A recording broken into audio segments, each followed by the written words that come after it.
We're going to study the pelvis, particularly the pelvic floor for this video.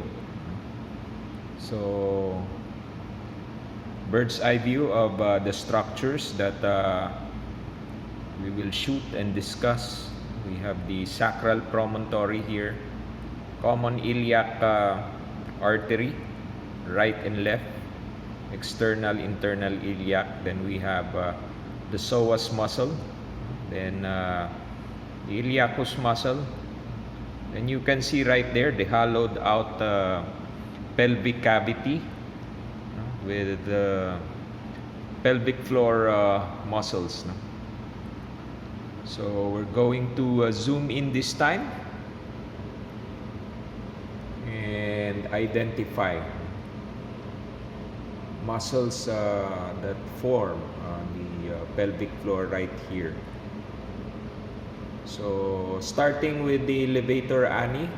Levator ani is a diaphragm-like group of muscle. So that would be the muscles visible in this area. So this part contains the pubococcygeus muscle. The muscle right here would be iliococcygeus, and then up here coccygeus muscle. So not clearly seen. Let's try to work our camera. Change the angle. That will be the piriformis muscle right there, and that is more visible when we examine the gluteal region. So once again, we have the pubococcygeus. The bones of the coccyx are right here, and that's still part of the sacral bones. And then we can see here structures that penetrate actually the pelvic floor. So this is part of the urinary bladder, and then you can see the urethral opening on the inner aspect of the urinary bladder. And this one would be part of the vaginal canal. That's part of the rectum going to the anus. So these tendinous structures right here, that will be the tendinous arc for the levator ani muscles. So the levator ani muscles are very important muscles that allow us to have bladder and bowel control.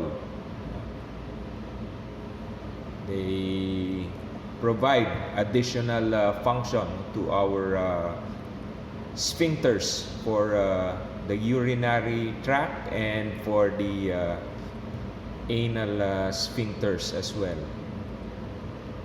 And then during sexual intercourse, the contraction of the levator ani surrounding the vaginal canal can make the vaginal canal tighter, and the ladies can use that to pleasure their sexual partner. Tighten, contract your vaginal canal. So this muscle right here, that's the obturator internus, and you can see this artery. That's the observator artery, one of the branches coming from the internal iliac, anterior division. And then the nerve right beside it is the observator nerve. The vessel and nerve will penetrate the obturator membrane that covers the obturator foramen of the pelvic bone, and they will actually go down and out of the pelvis to supply the medial compartment structures of the thigh down here.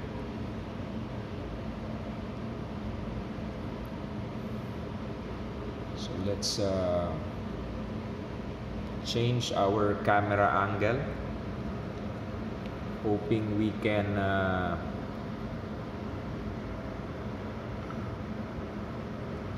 this one is internal iliac, internal iliac artery, external iliac right there, posterior division of the internal iliac. We have one branch going up to the sides of the sacrum, and eventually it will move up to the sides of the lumbar bones. That's the iliolumbar artery. Then we have the lateral sacral artery right here. Once again, that's the piriformis muscle. So that would be the superior gluteal artery right there. It will exit the pelvic cavity superior to the piriformis muscle. And then we have here, that's the first sacral spinal nerve, S1, S2, S3. Then for the other branches of the internal iliac, we have here the obturator artery again, an obturator nerve. This one is this will be the inferior gluteal artery, superior gluteal. Other branches will be identified in another